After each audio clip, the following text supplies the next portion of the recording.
J'aimerais, avant toute chose, exprimer au nom du peuple congolais et au mien propre ma gratitude à la République du Burundi et à son peuple qui accueille ce jour le 11e sommet sur le mécanisme régional de suivi de l'accord cadre pour la paix, la sécurité et la coopération pour la République démocratique du Congo et la région, sous le thème « Le rôle des femmes et des jeunes dans la promotion de la paix et du développement pour une mise en œuvre efficace de l'accord cadre ».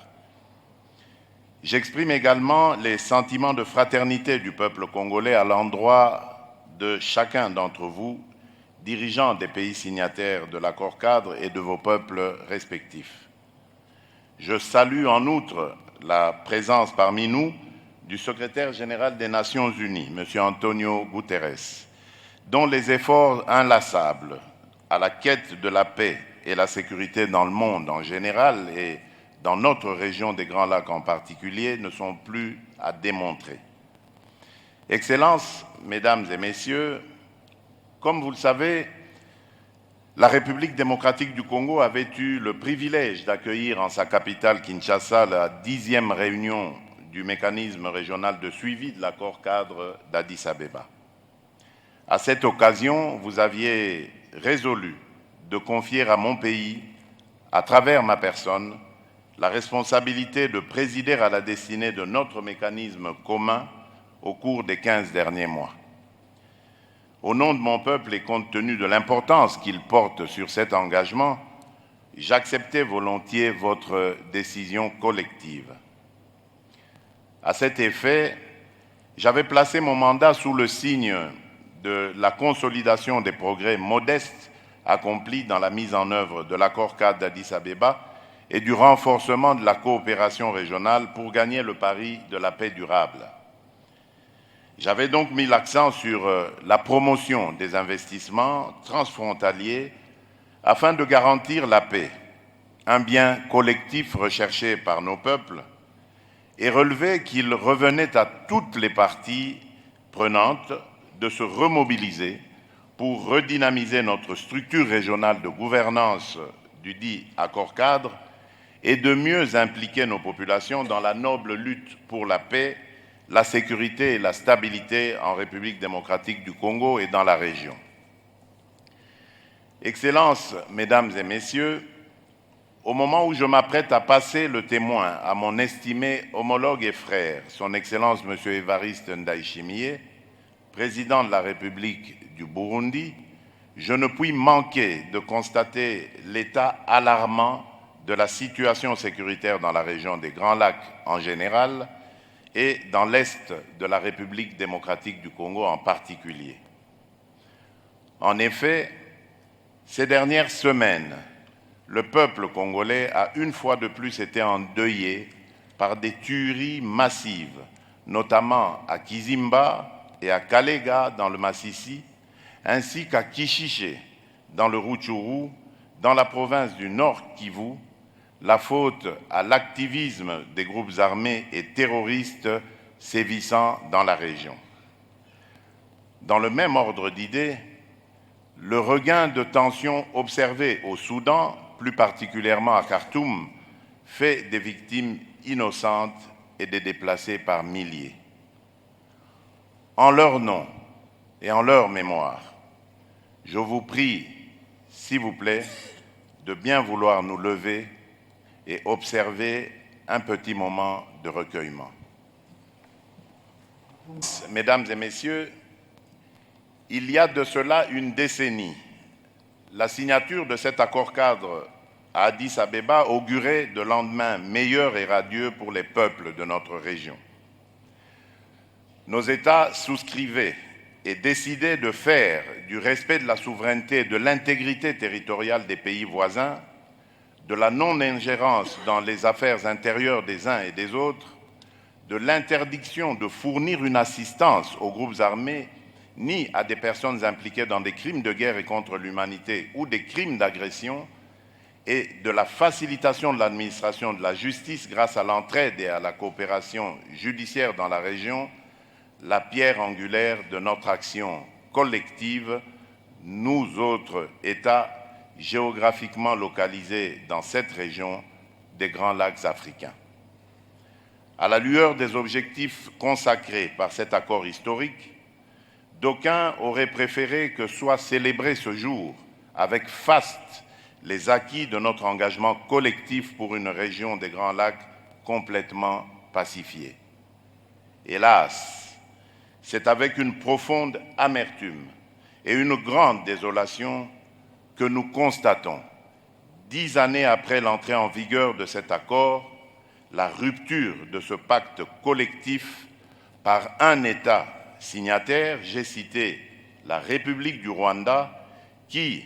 sous couvert du mouvement terroriste du M23, pourtant défait, et qui l'a ressuscité,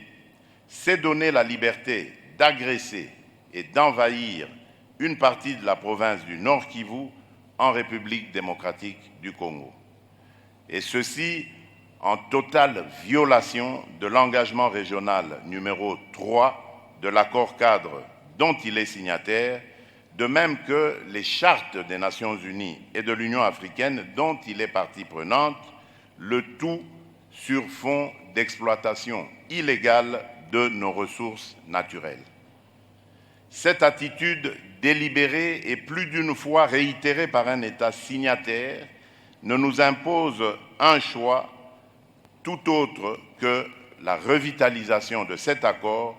tel que l'a notamment recommandé le Conseil de paix et sécurité de l'Union africaine lors de la 1140e session, le 17 février dernier, en marge du 26e sommet de l'Union africaine. Le contexte de la tenue de ce sommet nous commande donc de procéder à une évaluation lucide de ce qui aurait pu être fait, c'est-à-dire entreprendre une réflexion approfondie sur le chemin parcouru, dès lors que pour nos peuples,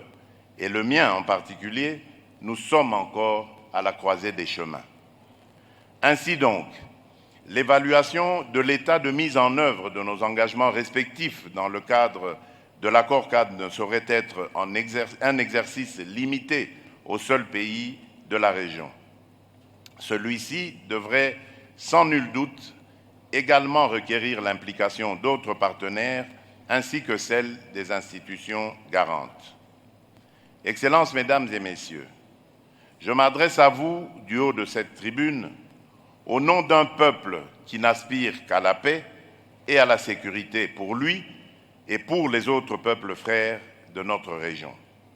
C'est dans cette logique et suivant l'esprit et la lettre de l'accord cadre d'Addis Abeba que j'avais lancé dans le cadre du processus de Nairobi, initié sous l'égide de la Communauté d'Afrique de l'Est,